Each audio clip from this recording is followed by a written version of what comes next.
خبر شامل کرتے ہیں دیپالپور کے نواحی گاؤں منچریاں سے، جہاں گورنمنٹ بوائز پرائمری سکول ایک بھوت بنگلہ کا منظر پیش کر رہا ہے اور اہل علاقہ سراپا احتجاج۔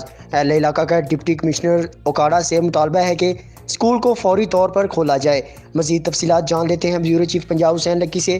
جی حسین لکی، مزید تفصیلات سے آگاہ کیجیے گا۔ بالکل، اس وقت میں موجود ہوں دیپالپور کے علاقہ منچریاں میں، جہاں پر جو عرصہ دراز سے یہاں پر منچریاں میں ایک سرکاری بلڈنگ میں جو کہ سکول تھا اور بند ہو چکی ہے، اہل علاقہ انتہائی پریشان ہے اور سراپا احتجاج ہے۔ میرے ساتھ موجود ہیں اہل علاقہ کے کچھ لوگ، ہم ان سے بات کریں گے کہ اس حوالے سے ان کو کن مشکلات کا سامنا ہے۔ یہاں پر جو ہے سکول عرصہ دراز سے بند ہے اور یہ کیا کہتے ہیں؟ جی السلام علیکم محترم رانا تھا منجویہ جنرل کونسلر منچریاں UC 118 سکول ساڑا بند پیا ہے تے کافی عرصے تو اسی پریشان ہیں۔ ساڈے چھوٹے چھوٹے بچے گرمی دے وچ جاندے نے، بڑی دور ہائی سکول ہے تے جڑے پرائمری حصے دے بچے نے نا وہ گرمی چ بھی سڑ جاندے نے تے سردی چ ٹھر جاندے نے۔ تے لہذا محکمہ ایجوکیشن نو میں آگاہ کرنا چاہنا کہ مہربانی کر کے اس بلڈنگ نو آباد کیتا جاوے اور ایتھے پرائمری سکول نو چلایا جاوے۔ مہربانی، بہت شکریہ جی۔ سر، یہ عرصہ دراز سے آپ کا سکول بند پڑا ہے کہ یہاں پہ متعلقہ سیاسی سماجی کوئی رہنما آئے ہوں، انہوں نے ایک کوشش کی ہو؟ نہیں، وہ تو ووٹ ہی منگن آندے نے، اور کوئی گل کرن نہیں آپ کے آندے۔ تقریباً لگ بھگ کتنے ووٹ ہیں یہاں پہ اس علاقے؟ ایتھے ہے 7,000 ووٹ۔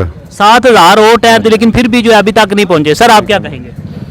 سر، یہی گزارش ہے کہ یہ عرصہ دراز سے بند پڑا ہوا ہے اور یہاں ماشاءاللہ ہمارے بزرگ محترم سبھی یہاں پڑھ کے گئے آگے، تو جو ان سے پڑھ کے گئے ہیں وہ اب آگے MN MP وغیرہ جو بھی بنے ہوئے ہیں، اب ان کو سوچنا چاہیے یہاں کچرے کا ڈھیر بنا ہو، کچرے تو اس کو نا دوبارہ سکول بنایا جائے۔ پہلے بھی سکول تھا، دیکھیں ایک تعلیمی ادارہ سکول تھا، اگر سکول والی جگہ پہ کوڑا کرکٹ پھینکا جائے تو وہ سمجھو ہمارے وہ تعلیم کے اوپر ہی کوڑا ڈالنے والی بات ہے۔ تو اس کو ہمارا درینہ حل ہے، اس کو جلد پائے تکمیل کیا جائے۔ علاقہ یہاں پر انتہائی پریشان ہے، بلکہ ان کا یہ بھی کہنا تھا کہ یہاں پر لگ بھگ تقریباً 7,000 ووٹ ہے، لیکن جو کہ انتظامیہ یہاں پر جو سیاسی و سماجی رہنما آتے ہیں تو صرف ووٹ لینے کے لیے آتے ہیں اور یہاں پر ووٹ دیا جائے، لیکن اس سکول کا یا ایک ان کے علاقے کا حل کروانے کے لیے نہیں۔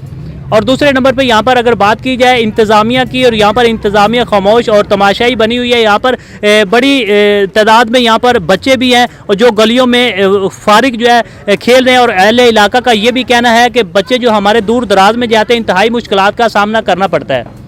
بہت شکریہ حسین لکی تفصیلات سے آگاہ کرنے کا۔